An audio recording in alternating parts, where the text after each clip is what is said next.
Welcome back to the kitchen, dudes! I am Sir Dude the Scholar. And tonight, we're going to bring you a delicious Italian recipe, one of our favorites, chicken piccata pasta. So, where have you been all this time? Ah, yes. You see, the green onion and I have been trapped on a hellish island for the last 6 months with only one goal. Pass college. You can see that's where the scruff is coming from. But now that I'm back to the kitchen, I'm going to make sure that I bring you the finest dishes. To make up for time lost, I can't be the same dude I once was. I must become someone else. I must cook something else. Alright, whatever, nerd. So what exactly are you making tonight? I told you, woman, chicken piccata pasta. It's a fantastic Italian dish that introduces all new weapons into your dude's cooking arsenal. Things like capers and wine sauce. What? How are capers a new weapon? Capers are like really special and unique. They have an extremely distinct flavor and you have to use them exactly right. They could mess up a dish if you're improper with them. Okay, so then name me one other dish that has capers in it. Capers are a thing you have to not be reckless with, okay? You just like to hear yourself talk, don't you? Anyway, we're gonna head over to that grocery store. We're gonna get some wine, we're gonna get some chicken and capers. And we're gonna get back here and we're gonna cook them up into something awesome.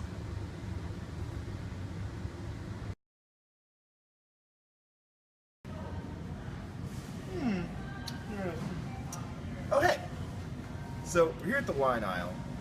Let's go over what you're going to need tonight. For the veggies, you're going to want red bell pepper, of course, some spinach, some capers, some mushrooms, some tomato, and a red onion, and you also want some fresh garlic. Grab some butter if you don't have it. You're going to want to get some chicken breasts. For the pasta, we like to use a veggie pasta, usually a spaghetti or a fettuccine veggie style pasta. It goes good with the flavor. For the wine sauce, we like to get a nice, elegant, cheap as hell wine. Oh, a sweet white, we usually go with a Barefoot Riesling or a Shiraz. So grab one of these. It's really not for drinking, it's more for eating. And let's head back to the kitchen and make some magic happen.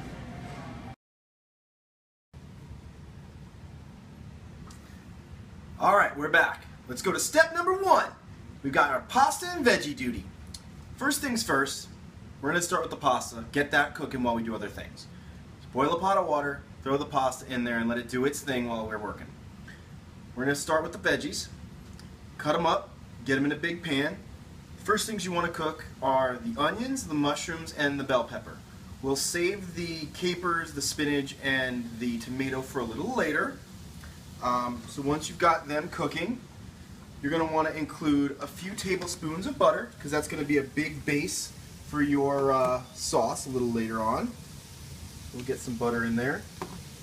We're also going to season it with a little bit of black pepper, a little paprika, and some cumin, if you have them. I know it looks like a lot of butter. I swear I'm not affiliated with, what's her name again? Paula Deen?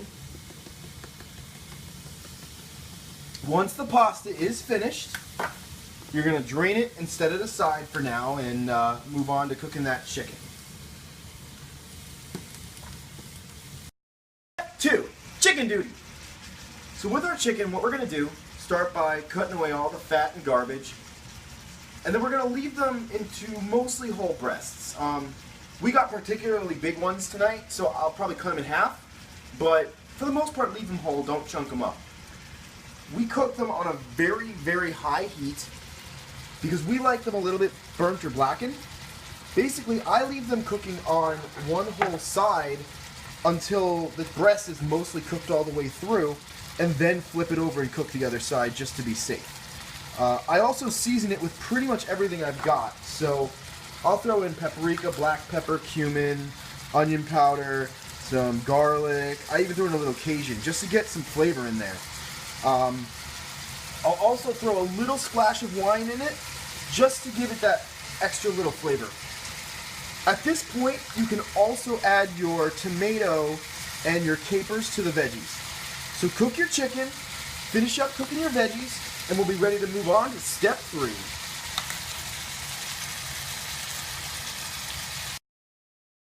Step 3, we're going to start mixing it up. After the chicken is done, you're going to add the chicken and all of its chicken juices to your veggie mixture. We're going to stir it in, and we're going to put the couple handfuls of spinach on top. We're going to wait for the spinach to cook down just a little bit, and then you're going to pour the white wine over it. Once you've put on the white wine, you're going to bring the wine to a boil so that it cooks and mixes with everything else. Now let me give you a few tips to making the wine a little bit creamy and a little bit thick. Several things we like to do. One of our biggest tricks is we'll put some Caesar salad dressing in it, and we'll mix it up like that. We also will sometimes add a little bit of a mixture of water and some flour or cornstarch, and that'll mix it up, or thicken it up rather. Another thing you can do is add a little bit of milk or cream to it. Either way, get it nice and creamy, cook this up, and when it's looking nice and thick and yummy, you'll pour it over the pasta, and that's it. You're ready to serve.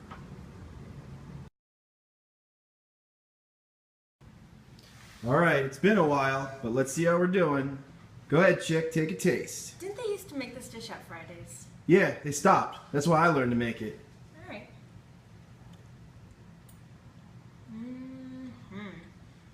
Yours is definitely better. All right, dig in. Another job well done, dudes. I have to thank you all for being such loyal, handsome fans, sticking with me through this most dire of hiatuses. But I will be back with more delicious treats. What do you want to do next week, chick? I'm feeling kind of soupy. You know, soups are your specialty. They are my specialty. I have many a specialty, but soups are certainly one of them. Can we do split pea? Yes. Yes. Until next time, you stay handsome, and I'll make you a nice, delicious soup. Feeling soupy? Join us next week for some split pea soup.